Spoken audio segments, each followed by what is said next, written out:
Good afternoon, everybody. How are we doing? Good. So I want to thank the law enforcement officers behind me for being here. I'll answer a few questions, but I want to say just a few things at the outset, just about what I've learned today and what I'm trying to do here. First of all, I want to give a shout out to the Annunciation school shooting families, because the last time I was in Minneapolis, it was, of course, to meet with some of those families. I understand that a couple of the students have made near miraculous recoveries, and just that was a very special moment for me to be invited into that community at a time of grief. And I hope that all of them know that though I didn't get to see them this particular time, I've been thinking about them and their families quite a bit. Now, to talk about what I am here to do, which is federal law enforcement to enforce our immigration laws, I want to say just a few things. First of all, I wanted to meet with business leaders, with ICE officers, with local law enforcement to try to understand a little bit better what's going on so that we can tone down the temperature a little bit, reduce the chaos, but still allow us as a federal government to enforce the American people's immigration laws. That is the purpose of my visit. Now, this is step one or step two of that process. There's going to be a lot of work that follows through from here. I'm happy to talk about that, but I think I learned a few things that were very important. So number one of the things I learned is that the guys behind me are doing an incredible job, and frankly, a lot of the media is lying about the job that they do every single day. Now, it doesn't mean that there aren't occasionally stories out there, there aren't occasionally videos out there that suggest that these guys, or at least some of the people who work for them, are not doing everything right. But very often, if you look at the context of what's going on, you understand that these people are under an incredible amount of duress, an incredible amount of chaos, and because of a few very far left agitators, a lot of these guys are unable to do their jobs without being harassed, without being doxxed, and sometimes without being assaulted. That's totally unacceptable. And that's one of the things that I want to send a message to is, yes, come out and protest me, protest our immigration policy, but do it peacefully. If you assault a law enforcement officer, the Trump administration and the Department of Justice is going to prosecute you to the fullest extent of the law. And I wanted to show some support for these guys who, frankly, are operating in a very, very tough environment. I heard a lot of stories today about that I think drives home just how chaotic the environment on the ground here has already gotten. For example, did you know that within the last, I think, week or so, maybe even more recently than that, you had a couple of ICE officers who were off duty, who had been doxxed online, who were sitting and having a meal at a restaurant in Minneapolis when a bunch of agitators showed up, locked the door, made them feel like they were in danger for their lives, and then, of course, it was federal law enforcement officers who had to come up, lower the temperature on the situation, and actually get those two off-duty officers to a point of safety. Now imagine, if you would, your life and your perspective on law enforcement if you can't even go to a restaurant without some agitators locking the door and making you feel like your life is in danger.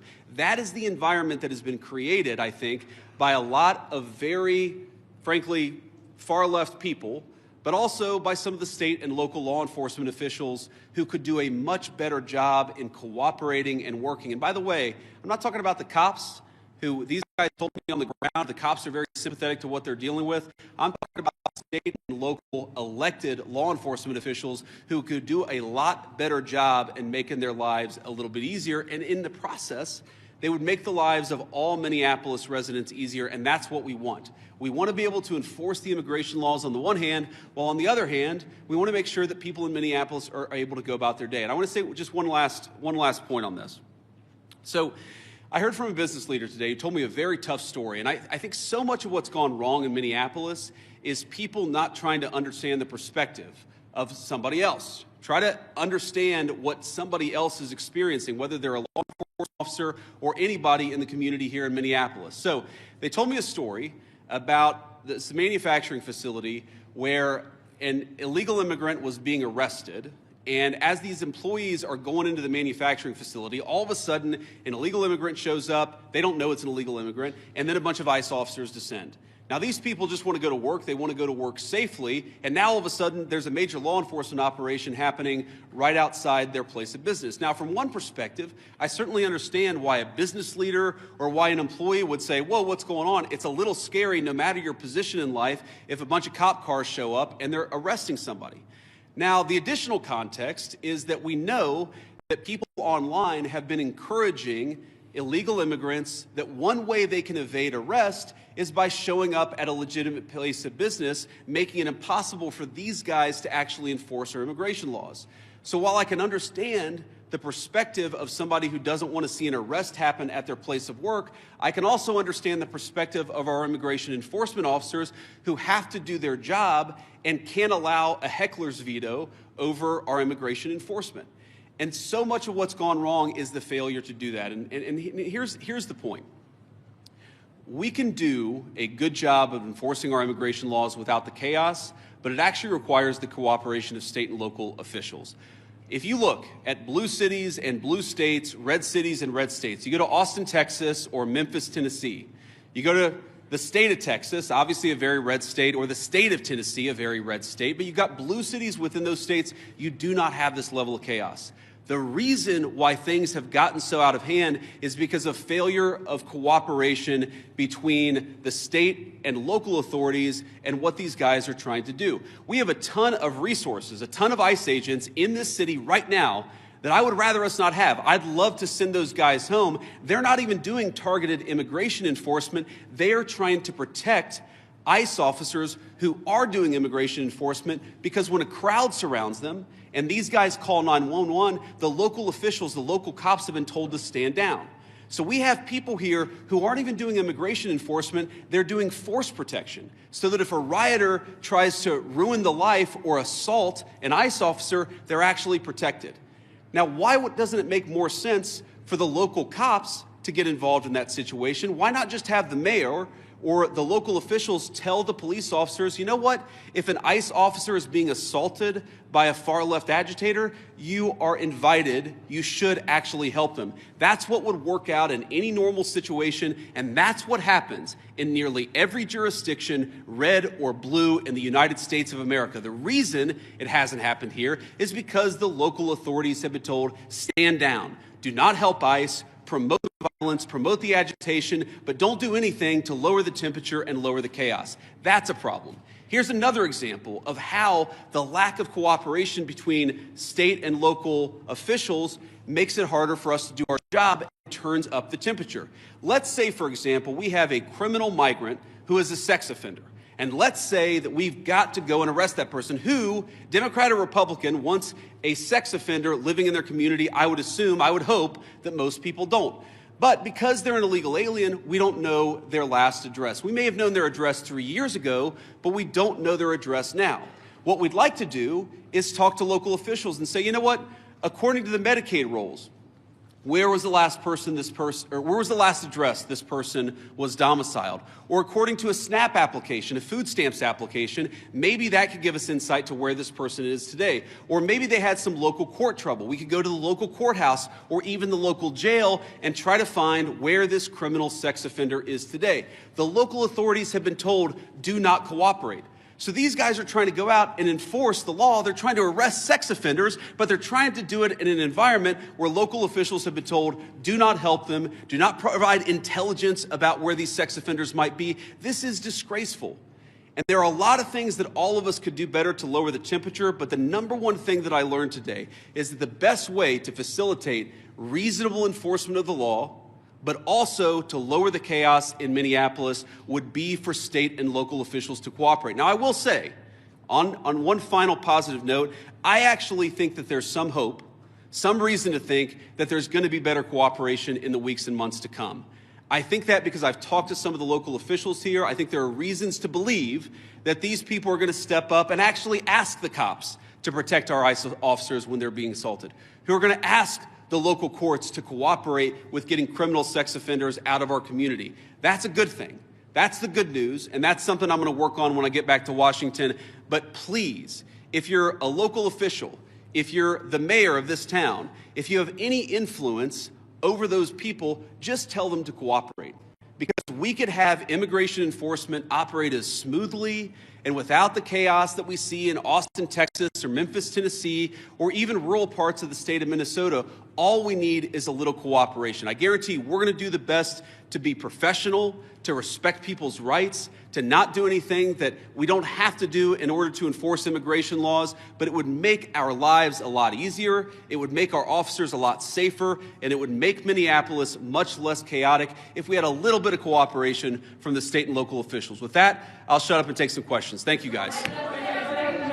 Vice President Vance, a local school district here is alleging ICE agents detained a 5-year-old after preschool on Tuesday. We've also seen multiple American citizens detained by ICE or harassed by ICE in the last 6 weeks. Are you proud of how your administration is conducting this immigration crackdown here in Minnesota right now? Well, I'm proud of the fact that we're standing behind law enforcement, and I'm proud of the fact that we're enforcing the country's laws. But, you asked a question about this 5-year-old kid. I actually saw this terrible story while I was coming to Minneapolis. We had just left Toledo, Ohio this morning for an economic messaging event. And I see this story, and I'm a father of a 5-year-old, actually, a 5-year-old little boy, and I think to myself, oh my God, this is terrible. How did we arrest a 5-year-old? Well, I do a little bit more follow-up research. And what I find is that the 5-year-old was not arrested, that his dad was an illegal alien, and then when they went to arrest his illegal alien father, the father ran. So the story is that ICE detained a 5-year-old. Well, what are they supposed to do? Are they supposed to let a 5-year-old child freeze to death? Are they not supposed to arrest an illegal alien in the United States of America? If the argument is that you can't arrest people who have violated our laws because they have children, then every single parent is going to be completely given immunity from ever being the subject of law enforcement. That doesn't make any sense. No one thinks that makes any sense. Now, there are so many of these cases like that where if you just understand the context, there have been a number of situations that I've looked into personally where I say, wait a second, we don't want ICE arresting American citizens. They're supposed to be enforcing the immigration laws against illegal aliens. So then I look into it and I find out that the American citizen who was arrested took a swing at an ICE officer. You can't have that happen. And of course they have to defend themselves. And of course they have the right to detain somebody who assaults a law enforcement officer. Now, this is my point. Do we want these things to happen? Do we want these arrests to be so chaotic? No, we don't. These guys want it least of all, but if we had a little cooperation from local and from local and state officials, I think the chaos would go way down in this community. President! Go ahead. After the Renee Good shooting, sir, the administration seemed to suggest... Yeah, well, you can go next. Oh, no, I'm sorry. I thought you pointed it No, out. that's fine. I'll take both. After the Renee Good shooting, sir, the administration seemed to... After the Renee Good shooting, the administration seemed to suggest that ICE officers enjoyed near complete immunity. But today you told the Washington Examiner that when appropriate, the administration might take disciplinary actions against ICE agents. So is that a change of opinion? And if so, why the change in tone? No, I didn't say, and I don't think any other official within the Trump administration said that officers who engaged in wrongdoing would enjoy immunity. That's absurd. What I did say is that when federal law enforcement officers violate the law, that is typically something that federal officials would look into. We don't want these guys to have kangaroo courts. We want them to actually have real due process, real investigation, because again, sometimes they're accused of wrongdoing, and it turns out when you learn the context, they didn't actually do anything wrong. But of course we're going to investigate these things. Of course we're investigating the Renee Good shooting, but we're investigating them in a way that respects people's rights and that ensures that if somebody did something wrong, yes, they're going to face disciplinary action, but we're not going to judge them in the court of public opinion. I've spoken at length on this particular case. I think that Renee Good's death is a tragedy. I also think that she rammed an ICE officer with her car. So the tragedy here is multi-layered. The tragedy is there was a misunderstanding. The tragedy is that Renee Good lost her life. The tragedy is that you have ICE officers who are going into communities where they're worried that if they call 911, no one's going to come to help them. That is what produces this terrible situation, and it's something state and local officials here in Minnesota could solve. Yes, sir. Could you give us a message towards March for Life tomorrow, especially regarding this cooperation and family values? It's a shame the kids have to get caught up in all this, and towards that. Well, it is a shame that kids have to get caught up in this. I am speaking at March for Life tomorrow. I'm pro-life, and I'm very excited to speak there. I want to talk about local law enforcement, but I am. As a child, I saw people in my family get arrested. It's terrible. It's heartbreaking, it's chaotic, it's traumatic for the kids. I can recognize that, and I can recognize that we got to support these kids, while on the other hand saying that just because you're a parent doesn't mean that you get complete immunity from law enforcement. And I think we have to hold both of those thoughts in our head at the same time. We've got to be sympathetic to the kids who are caught up in some of these enforcement actions. We've also got to say we have to enforce the law without bias, with fairness, but we've got to enforce the law. Mr. Vice President! Talking about local government, there was a clash in St. Cloud roughly a week ago, and their mayor said they haven't heard about ICE being in the city. And how does ICE kind of proactively work with these local agencies? What are those policies, and what's your response to that allegation? You said there was an altercation in St. Cloud. Yeah. After the incident, the mayor said that ICE did not communicate with them that they were in the city for a major operation. The police chief did not know about the operation at the time. Could you talk a little bit about proactive communication with local law enforcement? Yeah, it's one of the takeaways. I've talked with these guys before we came on the stage, but during our roundtable and some of the other conversations we've had, communication, we absolutely want to ensure there's good communication between federal officials and state and local officials, and I'm sure that we can do better on that. We absolutely want to make sure that we are communicating, but that also requires a two-way street, and that's the point that I make about state and local officials. These guys will absolutely communicate with state and local officials. They'll tell people if they have to do an enforcement operation in a particular municipality, but part of that is they also want to ensure that if they're communicating about their whereabouts, that's not being used as a weapon against them. Sometimes they tell people where they're going, and then they find out that their agents' faces are on on Reddit or on some social media thread saying, here's this guy, we know he's going to be at this place at this exact time. So that communication has got to be a two-way street. These guys are going to communicate with business leaders, with local officials, with state officials, but we also need the local officials and state officials to do a good job of protecting people when they're in their communities. We're not asking, by the way, we don't want any police officer in this community, in this state, to help us do immigration enforcement. We've got that. But if a protester shows up and that protester turns violent against our immigration officers, we really, really need the cooperation of our local partners. We haven't gotten it yet, but I think if we do, we really can lower the temperature. Yeah. Earlier this week, colleague at the Washington Post reported today that an ICE memo allows agents to enter people's houses without a judge's warrant. What do you say to people who are concerned about this violating the Constitution, and how much is this tactic being used? Yeah, so I saw that story, and the story is like so much that I read in the mainstream media. It's missing a whole lot of context, and when you appreciate the context, it makes sense. No one is saying, look, there are exceptions. For example, a crazy exception, if somebody is fired at from inside a house, they don't need a warrant to go inside that person's house. There are very narrow exceptions to the warrant requirement where law enforcement officers don't need a warrant if, for example, they're an imminent threat of their lives. But what we've said and what ICE has proposed, what the Department of Homeland Security really has proposed in the Department of Justice, is that we can get administrative warrants to enforce administrative immigration law.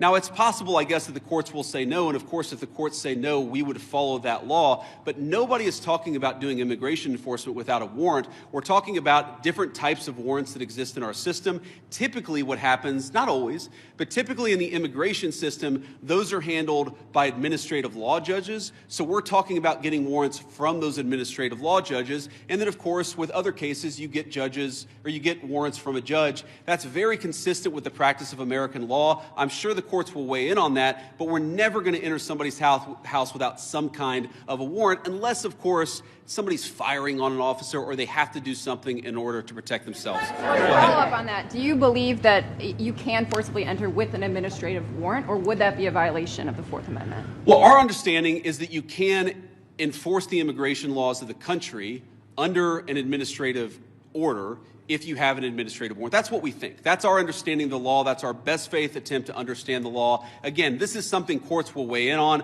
I won't speak to that. But yes, most immigration law in our country is not done through the criminal system with the judge. It's done through the administrative law system. We're going to continue that practice just as they did in the Biden administration or any other administration. Was there anything that you heard or saw today that would cause you to counsel the president to invoke the Insurrection Act? And then also, did you meet or talk to the ICE agent who was involved in the Renee Good incident? I did not talk to him today. I talked to some of his colleagues. Your question on the Insurrection Act is interesting. I've tried to understand this as well as I possibly could, and my understanding is that what the Insurrection Act, what invoking the Insurrection Act would allow the federal government to do is that it would allow the federal government to use the military for local law enforcement operations. Right now, we don't think that we need that. Now, the president could change his mind. Of course, things could get worse. But right now, we think that federal law enforcement officers can do the job of federal law enforcement.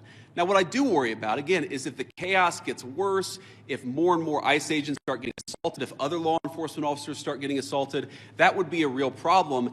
But again, we have so much federal law enforcement resources here right now. We have so many people here that we do not want to have here. I do not want so many ICE officers in Minneapolis right now. I mean, good Lord, it's really, really freaking cold outside. But they're here not even to enforce immigration laws, but to protect the people from the rioters. That's an absurd state of affairs, and we wouldn't need it if we had a little bit more cooperation from the Minneapolis Police Department. Again, the Minneapolis Police Department, my understanding is that the actual beat cops on the ground, they would love to help out, but they're being told by somebody, I don't know if it's Mayor Frey, they're being told by somebody not to cooperate at all. What kind of a person tells their local police don't protect somebody if they're being assaulted by a rioter? It's crazy, and it's got to stop. Yes. Earlier this week, local law enforcement accused federal agents of racial profiling. Why are there so many U.S. citizens being caught up in this operation? Well, I think your question assumes something that's not necessarily in evidence, which is that when there are American citizens who have been caught up in some of these enforcement operations, very often it is people who have assaulted a law enforcement officer. They're not being arrested because they violated the immigration laws. They're being arrested because they punched a federal law enforcement officer. That is a totally reasonable thing. Now, to the accusation of racial profiling, look, it's something that we take very seriously. We will take accusations of racial profiling back to Washington. We'll certainly look into them as they come up. But this is not a group that's going around and looking for people who violated the law based on skin color. They're looking for people who violated the actual law, the law of our immigration system in this country. And so long as we had more cooperation, I think they could do these things in a much more targeted way. They would actually know where some of the bad guys are. I mean, again, you hear things that are hard to believe, but I've confirmed that they are true. Sex offenders who we're trying to get off the streets, who the local officials won't tell us their last known address. So then the local officials say, oh my God, these guys are doing widespread targeted enforcement operations, when in reality, we would love to just go to one house. The local officials won't tell us which one house to go to. Mr. Vice President. Mr. Vice President, to that question, the local police chiefs have said their own off-duty officers, so police officers, are being targeted because they are a person of color and asked to show their papers. Is that a concern of the administration and the Department of Homeland Security if local law enforcement says their own officers are being targeted, and they described it as, quote, civil rights violations in our streets? So I saw one story about this and one local police officer who said this, and look, certainly is it a concern? Absolutely. The first thing we have to figure out is whether it happened or not. And then if it happened, whether there is a good explanation or a bad explanation. And of course, if somebody violated the law, if somebody racially profiled, if somebody violated the rights of one of our fellow citizens, that is something we will take very seriously. What I also would say is that many of the most viral stories of the past couple of weeks have turned out to be, at best, partially true. So we want to try people based on reality, based on the truth, based on context. We're not going to prejudge people just because of a viral social media story that turned out to be half false. Mr. Vice President, a quick question about the roundtable you just had. I presume that happened. Did you invite anybody with an opposing point of view to get an idea of why people are upset here? And just as a quick follow-up, have you reached out to Governor Walz at all in an attempt to turn down the temperature?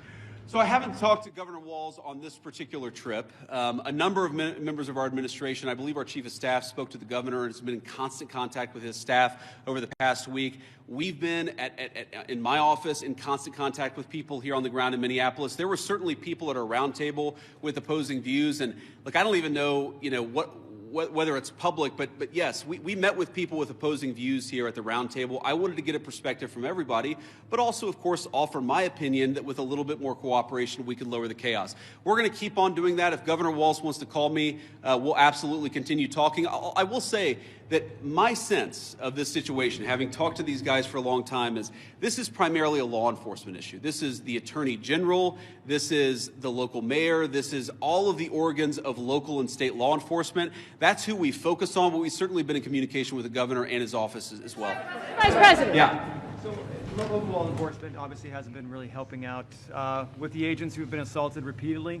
What's the plan if nothing changes there here locally and this operation has attracted thousands of agents? Are there any plans to go into any other cities from here? Well, right now we're focused on Minneapolis because that's where we have the highest concentration of people who have violated our immigration laws, and that's also, frankly, where we see the most assault of our law enforcement officers. I mean, our plan is very simple. If you assault a federal law enforcement officer, we're going to do everything that we can to put you in prison. It's very simple. And most of these protesters, as much as I may disagree with their politics, most of them have been peaceful, but a lot of them have not been peaceful. And if you go and storm a church, if you go and assault a federal law enforcement officer, we are going to try very hard. We're going to use every resource of the federal government to put you in prison. Respect people's rights. Respect people's rights to worship. Respect people's rights to do their job without being assaulted. If you follow that basic principle, the Trump administration is doing everything that we can to protect your rights. But if you go after somebody, if you assault somebody, if you make a 9-year-old girl cry because you walked into her church and harassed her, we're going to go after you with every single tool that we have. Vice President, you guys spoke with NBC News, sir. Your administration has said repeatedly this is about safety, about making Americans feel safer. So what do you say to people here in Minnesota who say it's the overwhelming presence of ICE officers and federal officers and their tactics that are making them feel less safe? Well, one thing I would say is, first of all, we saw in 2025 the biggest one-year drop in murders in the history of the United States of America. Significant reductions in violent crime. The reason why we have less violent crime is really two reasons. Number one, because we're enforcing the immigration laws and getting very violent criminals out of our country. And number two, because we're enforcing our criminal laws and putting guys who assault and murder behind bars. This is part of a broad effort to make us safe. And the chaos that people are seeing, and I understand there is frustration of the chaos, I'd say that we're doing everything that we can to lower the temperature, and we would like federal and local, state and local officials to meet us halfway. So much so. Are you saying that they're not perceiving it correctly? Are you saying that they're not seeing that it's the tactics or the presence of the officers that are? Look, I'm sure that people are seeing a lot of things that would make any member of our national community feel very upset. But I also think that if you understand this in context, this is the inevitable consequence of a state and local government that have decided that they're not going to cooperate with immigration enforcement at all. In fact, they're going to aggressively not cooperate. So here's a basic illustration of this. If you are an ICE officer and you have to arrest a person who's committed assault and is also an illegal alien, but the state and local officials won't help you identify that person, many of the things that people in Minneapolis are seeing that give them pause, that frustrate them, that worry them, that make them feel like things are too chaotic, many of these things are coming from the fact that there's no cooperation with state and local law enforcement. And I guess what I would tell people, again, many of whom are justifiably concerned and worried about what they're seeing in their communities, is why are we not seeing it anywhere else? We're seeing this level of chaos only in Minneapolis. LA and Chicago, we had some problems there. Pretty much every jurisdiction where these guys are operating, you don't see the same level of chaos. You don't see the same level of violence. You don't see the problems that we're seeing in Minneapolis. Maybe the problem is unique to Minneapolis, and we believe that it is. And it's the lack of cooperation between state and local law enforcement and federal law enforcement. Mr. Vice President. ICE has been operating here for years with less pushback than we're seeing right now. And even the St. Paul police chief recently said, is there not a way to find common ground without scaring the hell out of people in the community? Those are his words. And I just wonder, with this Operation Metro Surge, is any part of it meant to send a form of political message to the leaders here in Minneapolis and the state of Minnesota? And I know you talked about you've been in touch with the governor's offices and the mayor's offices, but why have you not been able to speak to them directly? Have they not been willing to do so? Well, look, I have spoken to some of the people in Minnesota directly. I spoke to some of them today. I've spoke to others in the past. And again, our staff has been in very direct contact with pretty much every official with any influence or any power in Minneapolis. But no, we're not trying to send a political message. We're trying to enforce the law. And unfortunately, what has happened is that as we've enforced the law, there's been this weird reaction, again, unique to this city. This is not a common thing across the United States of America. There's been a very unique, very Minneapolis-specific reaction to our enforcement of federal immigration laws. What I'm trying to do here today is understand why that is. What is it about Minneapolis that has become so chaotic? What are the specific types of cooperation that we need? Look, I don't need Tim Walz or Jacob Frey or anybody else to come out and say that they agree with JD Vance or Donald Trump on immigration. I just don't need that. What I do need them to do is empower their local officials to help our local or help our federal officials out in a way where this can be a little bit less chaotic and it can be a little bit more targeted. Like if we're trying to find a sex offender, tell us where the guy lives. Simple things like that, simple changes in how they're approaching immigration enforcement would make this work a lot better. It would make Minneapolis' streets a lot safer, and it would make this whole thing a lot less traumatic for this community. I'll take one more question. Mr. Vice President, you've said that it's time to turn down the temperature. Does that include changes to both ICE and CBP tactics that we've seen employed on the streets, including less than lethal tactics, pepper spray, pepper balls? Beyond that, what is the federal government's role in turning down the temperature? And the Minnesota Department of Corrections says that its own officers have been cooperating with ICE all along, handing over criminals once they serve their sentences to ICE officials. Can you concede that there is some cooperation with the state? Yeah, look, if I was going to list the 5 agencies locally and statewide that I'm most worried about, I wouldn't put the Department of Corrections on that list. I think that while there are certain things we'd like to see more from them, they've hardly been the worst offenders. You agree with that, guys? That's a fair assessment. But I think you talked about tactics and you talked about the response to things. Look, we don't want to employ tactics that we don't employ the kind of tactics that are only necessary when violence is committed against officers. That is these guys' directive, and that's what we're going to try to do. And again, the President said this a couple of days ago, whenever you have a law enforcement operation, even if 99.99% of the guys do everything perfectly, you're going to have people that make mistakes. That is the nature of law enforcement.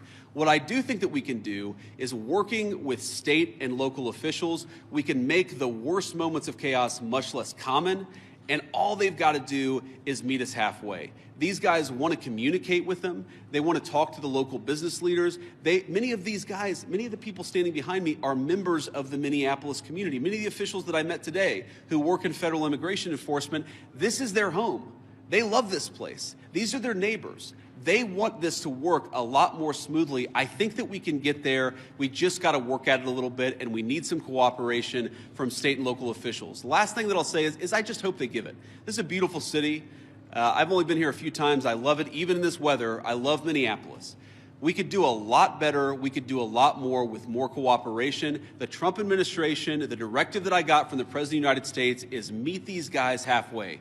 Work with them so that we can make these immigration enforcement operations successful without endangering our ICE officers, and so that we can turn down the chaos a little bit, at least. I think a lot, actually. But for us to do that, we need some help from the state and local officials. We will keep on working with them, and so long as they're willing to work with us, they will always find a partner in public safety and law enforcement in the Trump administration. Thank you all.